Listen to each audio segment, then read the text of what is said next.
మరి భక్త కుచేలా అని చెప్పారు.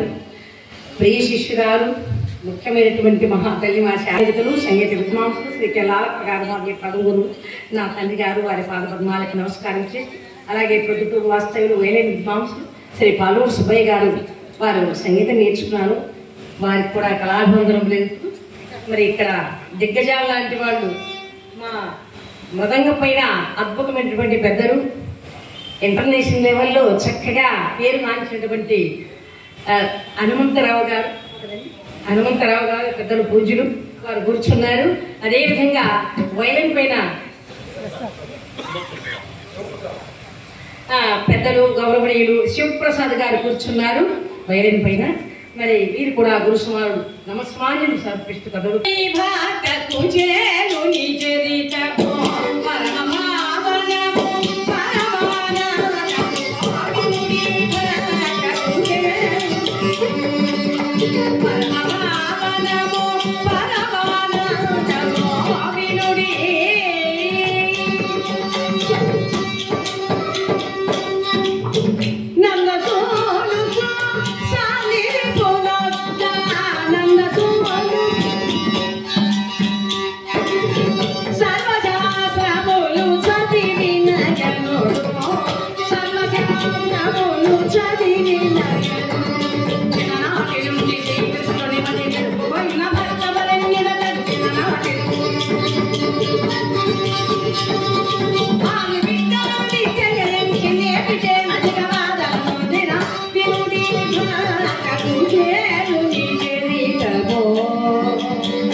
చావు తప్పదని తెలుసుకున్నాడండి వారి మేన మామ అయినటువంటి కంసుడు. అయితే ఆ కృష్ణుణ్ణి చంపిరమ్మని పోతమైనటువంటి రాక్షసిని పంపాడండి కంసుడు. ఆ పోతమైనటువంటి రాక్షసి వచ్చి మరి ఉయ్యాల దగ్గరకు వచ్చేసిందంటే అప్పుడే పాలు పట్టి ముగ్గు పెట్టి పడుకోబెట్టింది అమ్మ కృష్ణ పరమాత్మని. అక్కడికి వచ్చేసి ఆ బిడ్డను తీసుకుని పాలు తాపుతుందట. విషముతో కూడినటువంటి పాలిచ్చింది పోతనైనటువంటి రాక్షసి. దాని చన్ను కుడుచుచు దాని రక్తాన్ని పీల్చి చంపేశాడు కృష్ణ పరమాత్ముడు. అయితే ఆ విధంగా తృణావర్తుడు, చక్రాసుడు, బగాసురుడు, చివరకు కంసుడు కూడా వారి చేతిలో చచ్చారండి కృష్ణ పరమాత్ముడి చేతిలో. అప్పటికి వారి వయస్సు 12 సంవత్సరములు. ఇలా కాలం గడిచిపోతూ ఉంది. బిడ్డలు పెద్దవాళ్ళు అయ్యారు. విద్యాబుద్ధులు నేర్పించాలన్నటువంటి కోరికతో అవంతిపురంలో ఉండేటువంటి సాందీపుని గురుకులంలో చేర్పించారు బలరామకృష్ణ సాత్యకులని. చక్కగా వారికి చదువు ప్రారంభమైంది. ఎలాగా? ఓం నమః శివాయ సిద్ధం నమః,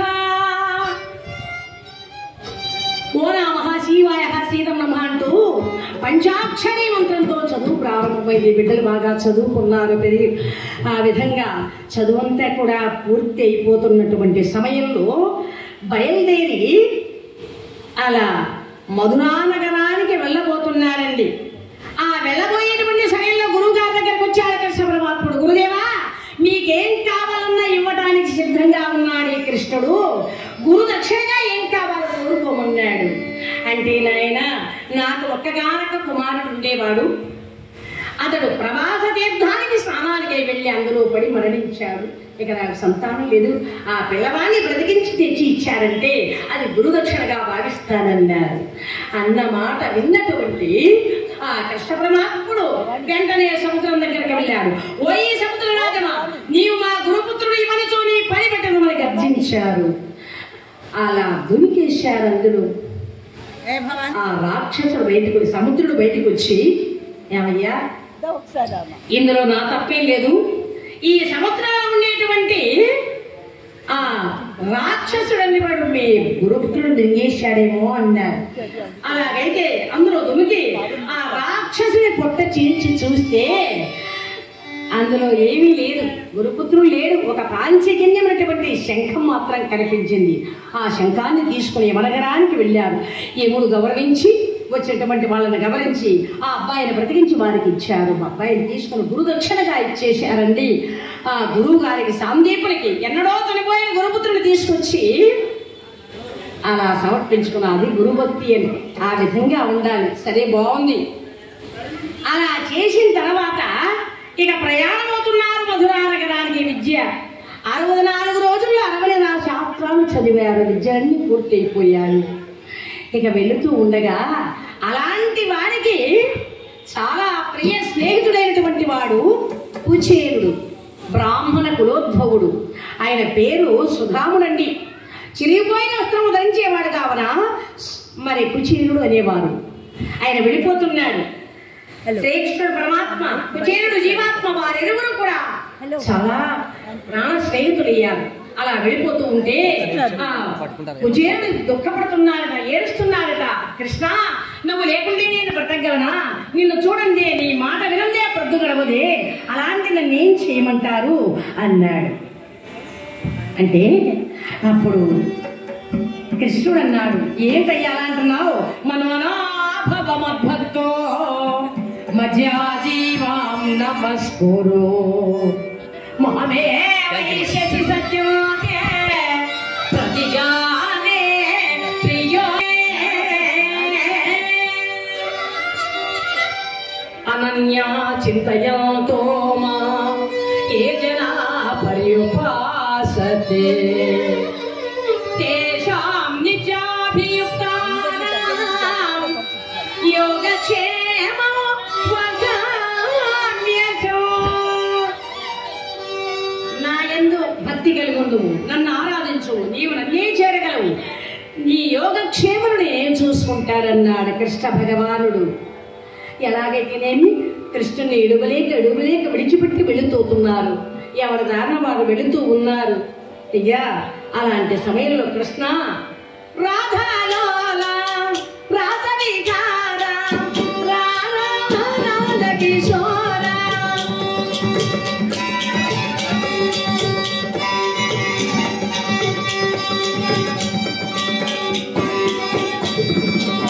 పీతాంబరధర పిలిచిన పలుకవా, పీతాంబరధర పిలిచిన పలుకవా, గరివరదారతో కావరా, గరివరదారతో మోహన రూప మురళీ గోళ ఒనిజల బౌరిగా గోపాల ఒనిజల కృష్ణ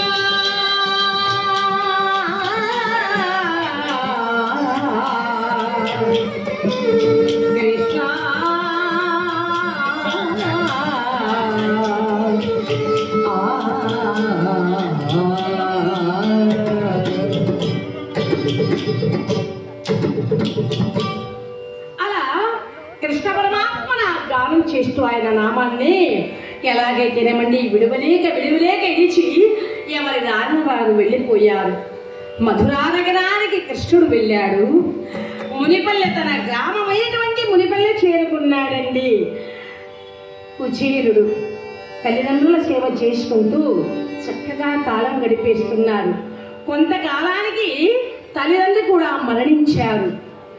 కుచేలుడు తల్లిదండ్రులు మరణించగా అయితే ఆయన వ్యధ పొందలే, బాధపడలే. ఆది శంకరాచార్యులు అన్నట్టు చాలా ఆయన నిజంగా అమ్మ నాన్న ఎక్కడికి వెళ్ళారు ఉన్నారు, కానీ ఆయన గుణగణములు, ఆయన యొక్క ప్రవర్త అవన్నీ కూడా ప్రక్క గ్రామంలో ఉన్నటువంటి వామాక్షి ఆవిడ పేరు, బ్రాహ్మణ కన్య. ఆవిడ అనుకుంటుంది నాకు ఎలాంటి భర్త అయితే బాగుంటుంది అనుకున్నదండి. ఎలాంటి భర్త కావాలి? ధనము గలవానికి నన్ను పెళ్లి చేసిన ధర్మమే చేయ తిట్టు చూడు,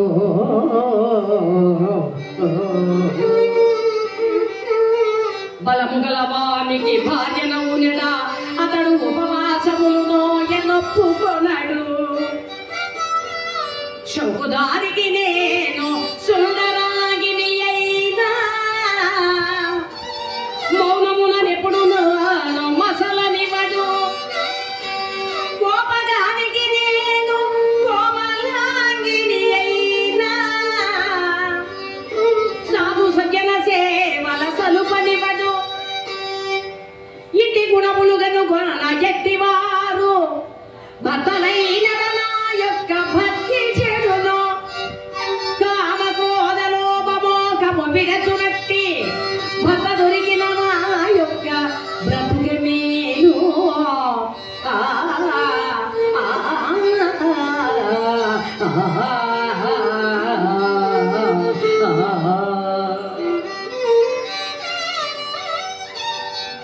ధనవంతునకు భార్యనైతే ఉపవాస వ్రతాలు చెయ్యనివ్వడు, దానం చేయనివ్వడు, ఒప్పుకోకుండా ఉంటాడు.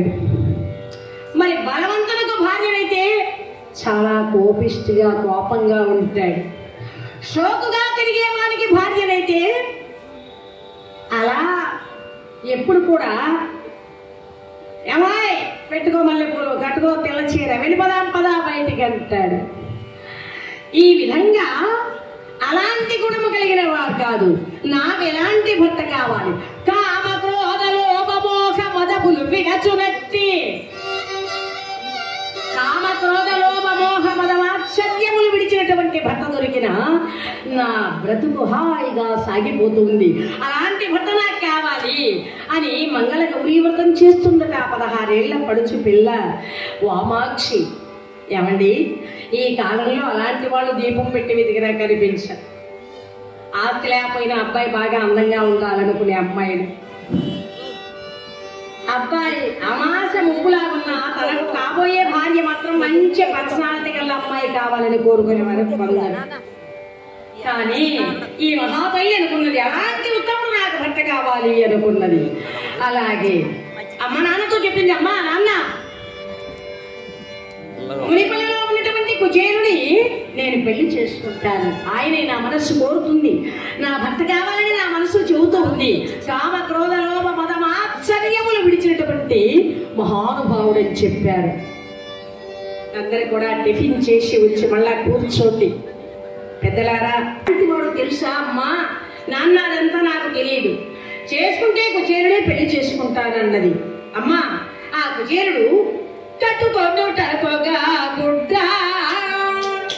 కట్టుకొనుటకొగా గుడ్డ కాశీలతైనను లేదే బిడ్డ కట్టుకొనుటకొగా గుడ్డ.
నా మాట విను తల్లి అన్నారు తల్లిదండ్రులు.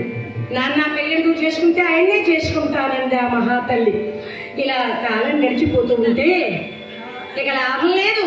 ఆ కుచేరుని రప్పించారు, పెళ్లి కొప్పించారు, సుముహూర్తము నిశ్చయించారు, ఆకాశమంత పందిరి వేశారు, భూదేవంత అరుగు వేశారు, బ్రహ్మాండమైనటువంటి వంటలు చేశారు. ఇక ఆ ఒక కళ్యాణ మండపంలో అద్భుతంగా అమోఘంగా బ్రహ్మాండంగా కళ్యాణం జరిగింది. వామాక్షి కుచేరులకు కళ్యాణం జరిగాక దండలు మార్చుకుని భార్యాభర్తలు పిలుచుకున్నారు. అటు తర్వాత ఇంకా కొంతకాలం అత్తవారింట్లో ఉండి అటు ఉండి ఇక వెళ్ళొస్తామండి మేము మామయ్య గారు అత్తయ్య గారని కుచేరుడు చెప్పాడు. అలా కాదు కన్నైనా ఇంకా కొంతకాలం మా ఇంట్లో ఉండు అన్నారు. ఎలా ఉంటారు? అల్లుడు మంచివాడైతే బాగుంటుందండి. అల్లుడు గిల్లుడు కాకూడదు. మా పక్కింటి ఆయన అల్లుడు వస్తాడు. అల్లుడు వచ్చాడంటే అత్త మామకి గుండె ఠా. ఎందుకంటే వచ్చి నుంచి కూడాను